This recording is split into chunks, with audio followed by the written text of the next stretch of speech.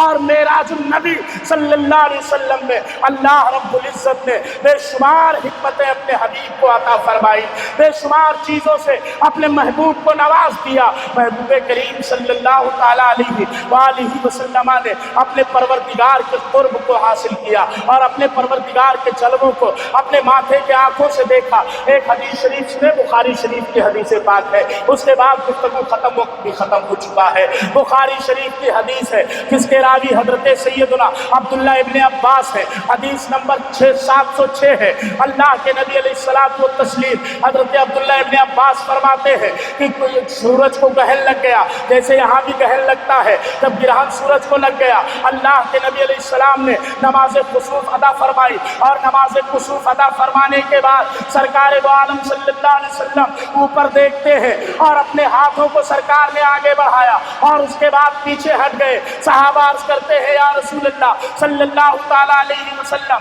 آپ آگے بڑھے اور پیچھے کیوں ہٹے؟ میرے آقا نے ارشاد فرمایا اے صحابہ سنو، میں جنت سے انگور کا خوشہ توڑنے جا رہا تھا۔ کہاں سے؟ بولو زور سے۔ جنت سے۔